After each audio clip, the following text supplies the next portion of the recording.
जय श्री कृष्णा, राधे राधे। कार्तिक पूर्णिमा के अगले दिन यानी कि पड़वा वाले दिन जब पड़वा लग जाती है तो चिड़ा चिड़ी का घर बनाया जाता है। इस विधि को वो लोग बना सकते हैं जिनका अपना घर नहीं है या फिर जो बड़ा घर चाहते हैं। तो यहाँ पे सबसे पहले तो मैंने गणेश लक्ष्मी जी को विराजमान कर लिया है। आज के दिन खिचड़ी का भोग लगता है लड्डू गोपाल जी को, और खिचड़ी का दान देना भी बहुत शुभ होता है। सबसे पहले तो मैंने यहाँ पर गणेश लक्ष्मी जी स्थापित कर लिए हैं, क्योंकि हमारे घर जब भी कोई शुभ कार्य होता है तो गणेश जी का नाम अवश्य लिया जाता है, या फिर कोई भी पूजा की जाती है तो गणेश जी का नाम तो सर्वप्रथम लिया ही जाता है। तो इसीलिए सबसे पहले मैंने यहाँ पे प्रथम पूज्य गणेश जी की पूजा की। माँ लक्ष्मी जी के साथ उनके सामने फूलों का आसन देके हमने घी का दीपक जलाया। इस दिन अगर आप विश्वास से इस विधि से पूजा करते हैं तो भगवान आपका घर बहुत ही जल्दी बनाएगा। या फिर आपका छोटा घर है तो आप अपने बड़े घर में 2 BHK 3 BHK जैसे भी आपको घर बनाना है, अपने मन में धारण करके कि मैंने इतना बड़ा घर बनाना है या फिर मैंने कोठी बनानी है, श्रद्धा के साथ विश्वास के साथ इस पूजा को जरूर कीजिएगा। देखिए आपका आने वाली पूजा तक यानी कि अगले साल तक अपना खुद का घर बन ही जाएगा। तो यहाँ पे कुछ सामान होता है जो हमने पूजा में यूज़ करना है। सबसे पहले तो आटा लिया है, या फिर आप यहाँ पे चावल या खील भी ले सकते हैं। ये खील ली है मैंने भोग के प्रसाद के लिए। दाल ली है, यहाँ पे आप हरे रंग की दाल भी ले सकते हैं, और चावल लिए हैं खिचड़ी दान देने के लिए। आटा थोड़ा सा गूंद के रखा है चिड़ा चिड़ी बनाने के लिए। अब हमें थोड़े से दिए चाहिए। आप इसमें घी के दिए या फिर तिल के तेल के दिए या फिर सरसों के तेल के दिए, आप किसी भी तरह के दिए आप जला सकते हैं। और थोड़ी सी दक्षिणा ली है। ये सारी सामग्री है जो आज हमने यूज़ करनी है चिड़ा चिड़ी का घर बनाने के लिए। और भगवान ने चाहा तो आपका भी घर बहुत ही जल्द बनेगा अगर आप इसी विधि के साथ इस पूजा पाठ को करेंगे। इस विधि से अपना मन में धारण करके कि ये जो हम अपना घर बना रहे हैं ये हमारा ही घर बन रहा है या हमारी ही कोठी बन रही है। तो इस तरह से अगर आप करेंगे तो आपका खुद का घर अवश्य बनेगा, निश्चय ही आपका घर बनेगा। तो चलिए वीडियो को स्टार्ट करते हैं। सबसे पहले मैंने यहाँ पे आटे से एक घर बनाना है। तो ये देखिए आप अपनी इच्छा से कितना भी बड़ा घर बना सकते हैं जो आपके मन में है।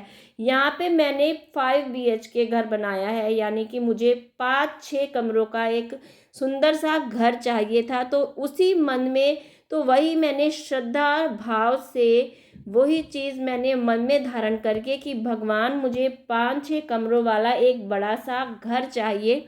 तो उसी तरह से मैंने 5-6 कमरों वाला एक घर बनाया है। इस चीज़ का ध्यान रखना है कि हर कमरे का दरवाज़ा खुला रखना है, हर कमरे में रास्ता ज़रूर रखना है।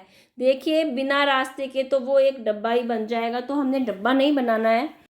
कई लोग यहाँ पे चावल का भी यूज़ करते हैं और कई लोग खील का यूज़ भी करते हैं, और कई लोग गोबर से इस घर को बनाते हैं।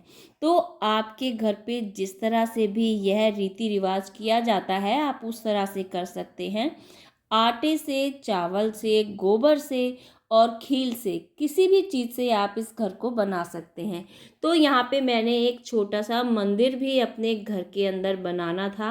तो ये भी मैंने यहाँ पे ये देखिए अपने मन में भाव इस तरह से रख के कि इस जगह पे मेरा मंदिर है और श्री गणेश जी और माता लक्ष्मी मेरे घर के अंदर बैठे हुए हैं। तो इस तरह से मैंने ये घर बनाया है। तो ये देखिए आप अपने मन से अपनी इच्छा से आपको जिस तरह का भी घर चाहिए आप बना सकते हैं। अब हमने आटे की एक लोई ली है। इस आटे की लोई को हम 2 टुकड़े कर लेंगे। अब हमने बनानी है चिड़ा और चिड़ी का जोड़ा। तो ये देखिए आप किसी तरह से भी चिड़ा और चिड़ी का जोड़ा बना सकते हैं। जिस तरह से भी आपको आता है उस तरह से आप बना सकते हैं। तो ये देखिए चिड़ी मेरी बन गई है और चिड़ा अब मैं बना रही हूँ। ये अपने आप ही चिड़ा मोटा बन गया है और चिड़ी पतली बन गई है। ये देखिए देखने में भी पता लग रहा है कि चिड़ा कौन सा है और चिड़ी कौन सी है। तो ये इधर की साइड की चिड़ी है और उधर की साइड का चिड़ा है। ये देखिए मोटा पतला अपने आप ही हो गया, खुद ही ये जोड़ी बन गई है। तो चिड़ा चिड़ी को हमने अब घर में बिठा दिया है। अब इसके बाद हम दीपक जलाएंगे हर कमरे के अंदर। दीपक के अंदर बाती लगाने के बाद आप इसमें घी का दिया भी जला सकते हैं और आप सरसों के तेल का या फिर तिल के तेल का दिया जला सकते हैं। उसके बाद मैंने यहाँ पे खीर का प्रसाद रख दिया है हर कमरे में, इस भाव से कि घर के अंदर हमेशा बरकत रहनी चाहिए, माँ अन्नपूर्णा हमेशा हमारे घर में विराजमान रहे, हमारे घर के अंदर रोशनी रहे। दिए इसलिए जलाए जाते हैं कि हमारे घर के अंदर रोशनी रहे। तो इस तरह से मन के भाव से ही हमने अपने घर के सारे कमरों में प्रसाद रखना है और फूल चढ़ाने हैं कि हमारा घर हमेशा फूलों से, हरियाली से महकता रहे।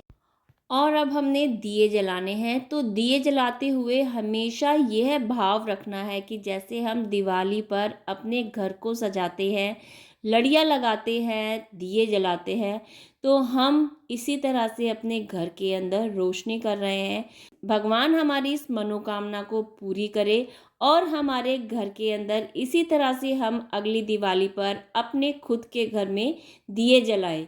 तो इस भाव से आप हमेशा पूजा करें। विश्वास पर दुनिया कायम होती है, क्योंकि एक विश्वास ही होता है जो एक पत्थर की मूर्त को भगवान बना देता है। तो अब एक जल का लोटा ले लें या एक जल का ग्लास ले लें, उसके अंदर थोड़े से चावल डाल के हमने अब कथा सुननी है चिड़ा और चिड़ी की।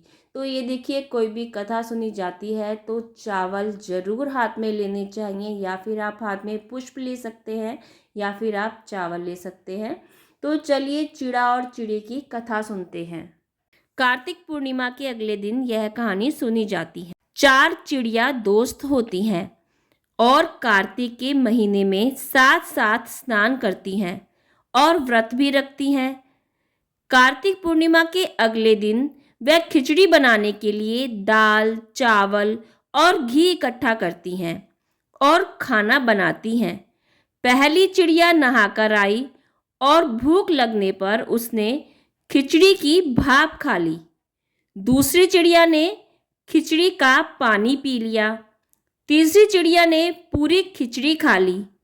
चौथी चिड़िया को कुछ नहीं मिला तो उसने बची हुई खुरचन खा ली। इसके बाद वो चिड़ियाएं मर गईं। उसके बाद वह अपने कर्मों के हिसाब से अलग अलग जन्म लेती हैं। जिसने भाप खाई थी वह राजा के घर राजकुमारी बनी। जिसने पानी पिया था वह कुमार के घर पैदा हुई। जिसने खिचड़ी खाई थी वह ब्राह्मण के घर जन्मी। जिसने खुरचन खाई थी वह राजा के घर हथनी बनकर रहने आई। जो चिड़िया राजकुमारी बनती है उसे पिछले जन्म की सारी बातें याद होती हैं। जब उसका विवाह होता है तो वह अपने साथ अपनी सहेलियां यानी कि ब्राह्मण की बेटी, दासी, सभी को अपने ससुराल ले जाने के लिए कहती और वो हाथिन को भी साथ ले जाने के लिए आग्रह करती है। यह सब देखकर राजा राजकुमारी से पूछता है कि क्या बात है, मुझे पूरा सच बताओ। तब राजकुमारी राजा को सब कुछ सच बता देती है। तब राजा कहता है कि कार्तिक मास के व्रत का इतना प्रभाव है तो हम दोनों भी आज से कार्तिक मास के सारे व्रत करेंगे। तो जय श्री कृष्णा, राधे राधे। अगर आपको मेरा ये वीडियो पसंद आया है तो please like, share and subscribe ज़रूर कीजिएगा।